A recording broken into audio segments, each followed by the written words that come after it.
warahmatullahi wabarakatuh. Waalaikumsalam warahmatullahi wabarakatuh. Berjumpa kembali di channel Celoteh Guru News bersama saya Arif Rayes dan sahabat saya Cak Kanjil. Gimana kabarnya Kanjil? Baik saja. Sehat ya, semangat. Semangat ya. Nah, sobat guru dimanapun Anda berada, kali ini saya akan bidang santai.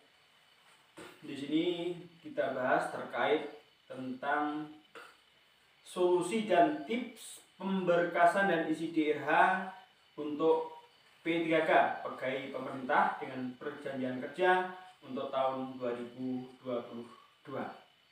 Tentunya Bang Kanjil, bagaimana untuk tanggapan Cak Kanjil untuk pemberkasan P3K di tahun 2022 ini? Ya, dalam pemberkasan 2023 itu seharusnya berjalan 2022 kan, Bang? Ya. Oh, Untuk pemberkasan. Nah.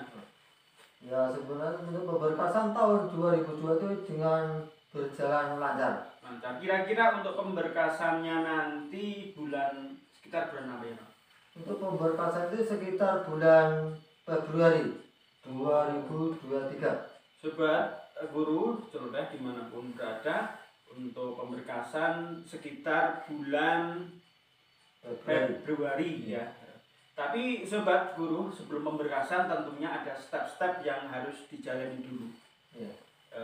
Di antaranya ya pengumuman kelulusan, ada masa sanggah, masa jawab sanggah gitu ya.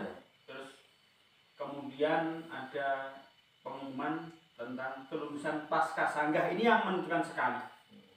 Yang itu ditentukan ya itu. Ya itu nanti gini Bang, kalau sudah ditentukan nanti lolos, itu kan pemberkasan ya. Jadi sebelum ditentukan lulus dalam pemberkasan pasca sanggah kan ada tahap sanggah. Nah, dalam sanggah itu kan seandainya Cak Kanjil nanti nilainya bagus tapi di dalam pengumuman kelulusan itu nggak bagus, mungkin tinggi rendah, itu kan bisa sanggah loh. Oh ya, katakan masa sanggah apa seperti itu apa? Nah, gitu. Yang gimana? Gini biasanya Cak Kanjil dalam tes CAT ya. Iya. Ini Bang, saya mau nanya tentang masalah itu. Apa dalam kelulusan ada tip-tip yang lain? Oh, tip maksudnya Cak Kanjil tanya tentang tip-tip agar lolos ya di pemberkasan gitu ya Bang? Iya, agar lolos dalam pemberkasan. Sobat guru, celoteh dimanapun Anda berada, di sini perlu diketahui bahwasanya ada tip-tip poin-poin yang harus kita perhatikan, kita harus teliti, cepat tapi teliti ya Bang ya. Iya. Ini yang harus kita perhatikan supaya lolos dan pemberkasan. Ini pertama, dalam upload data ya Bang ya. Iya. Dalam upload data itu jangan sampai tertukar Bang, gitu. Ya, dalam uploadnya yang dikatakan tidak boleh bertukar, tidak bolehnya bertukar di masalah yang mana? Oh gini, di dalam pengisian nanti, dalam SSJSN itu kan ada pengisian atau upload ya, upload data. Ini kan ada kolom ijazah, kolom KTP. Lah itu KTP, masukkan KTP itu dimasuki ijazah, itu kan tertukar Bang, nggak boleh. Yang seharusnya ijazah terus diupload diisi KTP. Nah itu KTP. Makanya pengalaman saya dulu, saya ngeceknya itu sobat guru nggak cuma satu kali, bahkan lebih dari 3 kali supaya gitu. Harus jeli. Soalnya saking senangnya ini tergesa-gesa akhirnya tidak fokus. Makanya kalau tidak fokus nanti ya kesalahan fatal. Jadi yang tip pertama ya Bang. Ya. Yang tip pertama, data tidak boleh tertukar sobat guru. Yang kedua, format file ya sesuai dengan petunjuk Bang. Oh. Nah itu yang dalam petunjuknya yang bagaimana petunjuknya itu?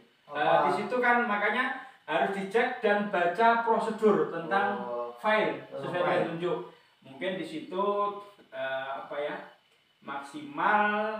maksimal ya tidak boleh lebih dari 1000 KB atau kilobyte atau 1 mega gitu.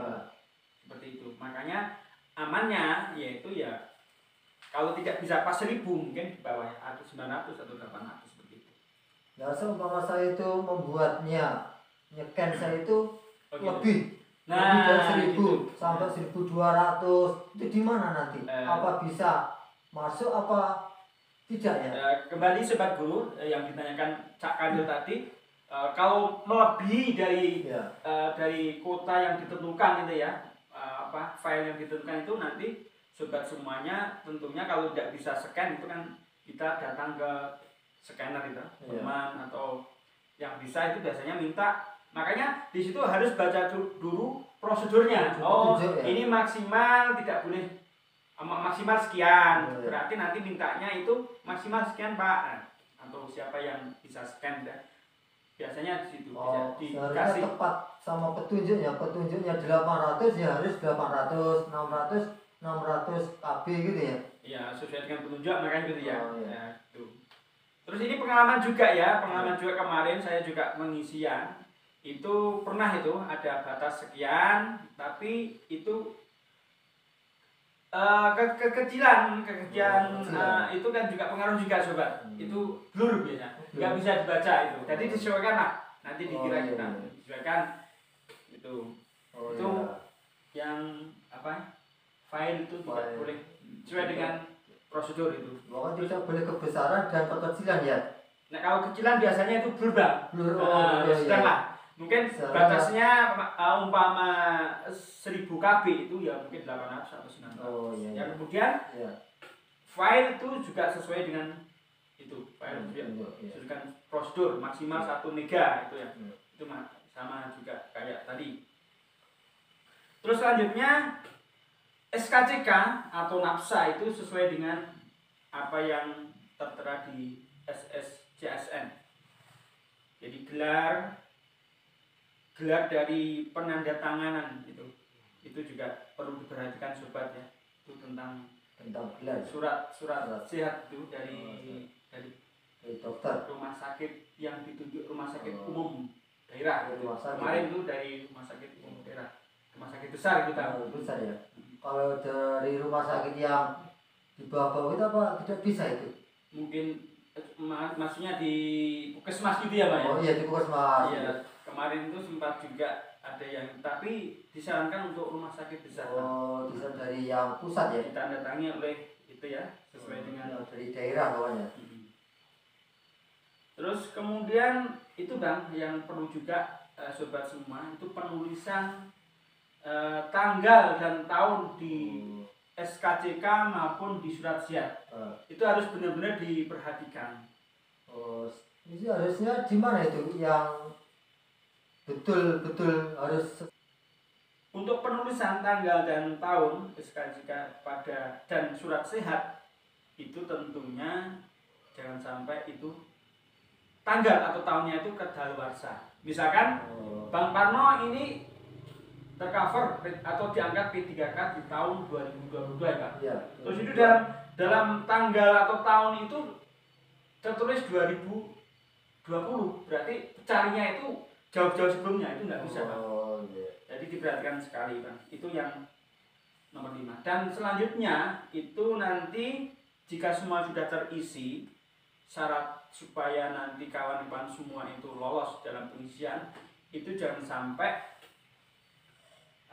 tidak bisa resume. Jadi kalau semuanya sudah terisi itu harus diakhiri dengan resume Pak. Resume ya.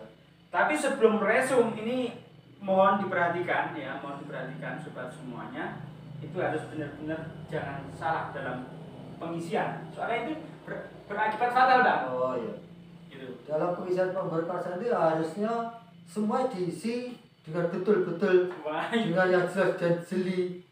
Oh betul lah, tidak ada salah ya. Di cepat namun juga teliti Bang. Teliti. Soalnya kalau itu nanti gagal itu ya abang dinyatakan atau tak kadir nanti dinyatakan ya gagal ya? Tidak bisa melanjutkan karena ini tidak bertanggung jawab. Kalau ada kesalahan itu juga akibat dari kesalahan dalam pengisian. Kalau dalam persoalan pengisian itu apa sudah masuk resume ya, saya katakan. Ya, resume ya terakhir ya. Iya, Sudah dimasukkan resume itu kalau sudah salah apa sudah dikatakan gagal gitu ya. wah itu tadi saya bilang sobat semuanya, gagal tidak bisa diperbarui atau tidak bisa dikomplain karena kesalahan bukan dari aplikasi atau dari sistem, tapi kesalahan dari pada waktu pengisian. Makanya pada waktu pengisian ya sorry, itu sudah paten ya pokoknya tidak bisa diubah ya. Nah, makanya ini penting sekali sobat semuanya, nanti diteliti. Biasanya Bang kalau saking senangnya diangkat lolos itu ya, semua cepat-cepat gitu. Tapi kalau cepat tidak tepat, tidak teliti ya nanti akibatnya yaitu gagal lah. Kita akan pengennya cepat dan sakit semangatnya cepat gitu. Iya. Sobat, sudah dulu.